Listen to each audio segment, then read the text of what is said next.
we're doing all of these drops, and if you want to know who is doing these drops, it is Young Strip. Man, go ahead and get you some airtime on that, Strip. Tell them how they can get in touch with you. Yeah, Youngstrip702 on Instagram, Facebook, and Twitter, or you can email me at youngstrip702@gmail.com. Man, I see that you got all choked up introducing yourself and everything. Let's do that again, man. Yeah. Youngstrip702 on Instagram, Facebook, and Twitter, or if you want to email me, youngstrip702@gmail.com, or you can Google Youngstrip702. Now, if you happen to be on YouTube, you can join the YouTube page, which is Ed Gray the Commish, and you'll be able to you'll be able to see some of the work that Strip has done. Strip done an amazing drop for Aisha Redmond, Judge Aisha Redmond, which was, man, that was a wise drop, man, that you did. A very wise drop, man. Speaking of wise, your campaign is running like a wiser campaign, isn't it? Yeah, I hope so. We have created this saying, we need a wiser Dallas, WISER, and each letter stands for sort of a key component of our platform. And the W is wealth creation for all. I think we have had parts of our city that have been left out. You know, I'm going to have to write all this down, man. Please do. I'll give you a push card, Ed. Okay. We'll get it. We got all right, it. so there we go. Wait, well, now the W is what now? Wealth creation. Wealth creation. For all. For all. I is the institutional reform. When you look at some of the roadblocks I was speaking about earlier, we need to put the future of our children and our families above the protection of political interests and get back to the mission of what we should do as government. S is safer neighborhoods. Obviously, we've got to address the police shortage and the homelessness crisis. That's big. E is educational excellence. We have to create a product in Dallas that competes with the Friscos and the McKinneys of the world and bring people back to Dallas. And the R is something I'm really proud of. It's reinvestment in our communities. It kind of gets deep into the legal weeds, Ed, and you don't have 3 days for me to explain it, but that one is key from the standpoint of allowing neighborhoods to benefit from the fruits of their own labor. And I referenced protecting people who are already there, not pricing them out of their homes. I don't, state law doesn't allow us to do that right now. Now, the police shortage. We can definitely be wiser and safer if we have more policemen. Absolutely. How are we going to get more policemen? Well, first, we need to take a good hard look at where we put our resources right now. Our police, we need to be competitive with other cities. It is a hard job, and we need to find the resources to make their pay competitive with other cities and get those applicants wanting to work for the city of Dallas and train them very well. And I think it goes to that allocation of resources and how we do that. It seems like we seem to be training good police officers to go to suburban cities where the pay's better. Absolutely. And it is, we have that training academy, and I think it's a travesty when the taxpayers of Dallas invest in those officers and only to see them leave. The police and fire pension fund. Yes. You didn't want me to ask that? Well, no, it's fine. So anyway, yes. Well, that's why I was hired Okay. as a city attorney. The city was facing not just one, but a couple of crises. We were on the verge of financial collapse, literally. The city? The city was. The whole city? The whole city. We were facing, when you look at a $2.5 to $3 billion shortfall in the police and fire pension fund, combined with this $4 billion liability called the back pay, the pay referendum lawsuit. Those two combined were putting the city's financial stability at risk. And I don't think people realize just how close we were to bankruptcy. Bankruptcy. Actual bankruptcy, yes. That escaped me. It totally escaped me. I was the first city attorney probably to be walking around with bankruptcy papers in my back pocket. Now, thank goodness we didn't have to go there. We got in, rolled up our sleeves. That back pay lawsuit involving our police and firefighters had hung around for 29 years.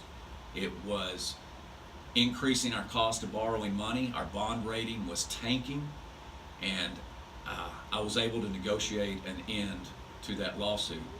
The Police and Fire Pension Fund, I won't say we fixed it. We are not out of the weeds yet, but we've got a good Band-Aid on it. And those were two of my more proud moments as city attorney to play a significant role in addressing that. How long will it take for us to be able to take the Band-Aid off and for us to just have good skin? Ed, I wouldn't even, we have to remain diligent. We are on a funding path to keep it stable. We're going to revisit that in about 5 years under a state law that we passed with the help of the state legislature. So they're going to come back and review the stability of it and see if we need to put more money in, and we'll see then. Okay. If there are any questions from the web, please go ahead and text those in. We'll take questions as well. And I want to go ahead and acknowledge some of the people that are listening in. T.J. Walker's listening in, and Jennifer Johnson is there. Monty Anderson, hello Monty, how are you? Alicia Harrison is there. John McWilliams is there, and State Representative Miss Retta Andrews Bowers has joined as well. So in Atlanta, Al Haskins joining in as well, and also we have DeMarcus Alford. He's here as well. He's told me to loosen up, so I need to loosen up and take this tie off. And I'll go ahead and take this tie off, and we'll just go ahead and kick it like this. All right? Thank you, DeMarcus. I appreciate the words of wisdom here. All right. So now, that being said, and now we are being wiser in Dallas. Now, I understand and I see Dallas because I love Dallas too. This is where I'm from. But when we are driving through the canyon, it seems to be an influx of homeless people that are there. How do we fix the homeless issue? Well, one, you need funding. Listen, you don't have a magic wand, but we have got to have and identify a source of funding to provide for the housing and the services, the job training that are needed to address the issue. And I think that's one of the things I have identified in my platform, that there is a source of funding that's there, setting. It's not property tax, it's not sales tax. It's used right now to build things like arenas. And if I had to prioritize a need between things like new arenas and solving the homelessness crisis, I am absolutely going to lean toward homelessness solutions. The homeless, it seems like, will always be with us, and one of the things that I've often noticed that we seem to hide our homeless people when it's a big event in town.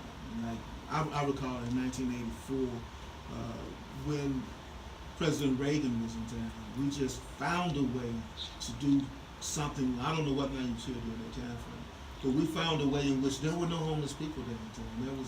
That was not it. Is there anything that the city can do on a broader level to work this out? Absolutely, there is, and I think addressing the homelessness issue and the associated concerns that go along with that will help address our public safety issues. But it's more than that, Ed.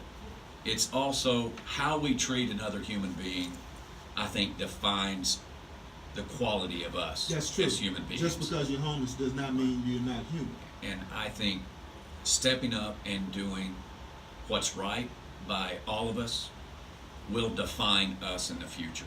And I certainly want to be one where they said you were a good, decent person. Education is part of your wiser plan as Yes. well. And I graduated from all of my schools that I went to were in Dallas. And how can we make Dallas schools better? I know that you're not running to be over the school board, or you're not the school board you're not the DISD superintendent. You're running to be mayor. How can there be an interaction between those two governmental bodies? You're absolutely right. Everything begins and ends with education. Affordable housing begins with education. Economic opportunity begins with the quality of our schools. You're right, I'm mayor of Dallas, and under state law, I have no jurisdictional responsibility over DISD, for example. But that's not to say that my experience as city attorney, I have not been able to identify those hiccups where we are almost prohibited from working together. We have these silos in Dallas, and they're set up that way, whether it be the county, the city, or DISD.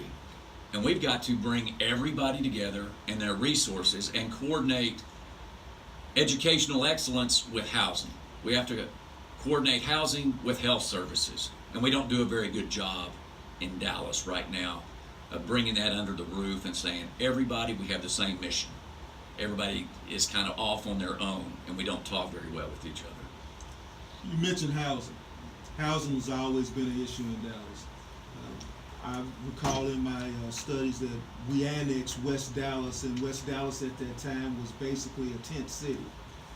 We are now happening to have our housing prices go up to maybe, not like San Francisco, but it's getting up there. How can we get affordable housing? One is to realize I think we have artificially limited the supply of housing in Dallas with our land use policies, our regulatory schemes. We've actually taken some of the economic opportunity and growth opportunity off the board, very unwisely so. If you look at Dallas, and one of our limitations on our growth opportunities right now, it's that there's this product, that product being an affordable home, between $100,000 and $300,000 to $400,000 in a school district that people will buy. And so they look at, what do I have in Dallas, and what do I have in Frisco or Prosper? And we have got to get competitive. That's why I've called my campaign Priority Dallas. We have to realize we're in a competitive world, and we have to build a product which is affordable housing, educational opportunities to get people to go, I choose Dallas over other opportunities I may have. In choosing Dallas, and oftentimes when we think about competing, as you said, Frisco and Prosper, one of the things that we like to compete in is also having a safe neighborhood. We mentioned that earlier. But I want to go into the institutional reform that you mentioned. And one of the things that I would like to employ anyone that's running for mayor to talk about Citizens Police Review Board. Yes. You know, you're getting into the, in Dallas, with some recent events, there is some frustration about accountability. And I think what we need to take a strong look at is, how do we reestablish that trust and accountability? We are all not going to be perfect. Things are going to happen, but I think the citizens want to know when mistakes and or worse happen, that people are held accountable. And the Police Review Board is being looked at. It is being looked at from the standpoint of, can it act quicker? Can it get to the bottom of the facts better? And I am an advocate of whatever that looks like in the end, that people understand that the government is not trying to hide the ball. And I don't want to get into the details. A lot of people are talking about that, but government at its very basic service level has to be seen as transparent. It has to be seen as accountable, and it will address those issues when they come up in a fair way. Last question before we go. Wealth creation and job creation. Wealth creation and job creation.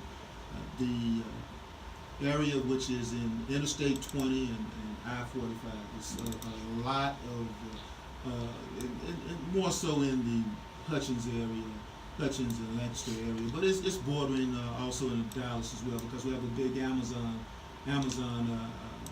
distribution center there as well. We are creating jobs there. DART, transportation. What about transportation? All right. Public transportation. I'm glad you asked that one. Our 1 penny in sales tax that is collected from City of Dallas taxpayers generates almost $300 million a year. And I'm a little frustrated with the allocation of those funds. Again, it's about making Dallas a priority. I would like to sit down with DART and explore negotiating what I would consider a more equitable distribution of funds. I need to get people from Bonton Farms to North Oak Cliff, and from North Oak Cliff to Parkland, from Parkland to East Dallas. And we're not doing a very good job of that. And that is key to wealth creation, job creation, bringing businesses back to our city. I think it's a travesty when a parent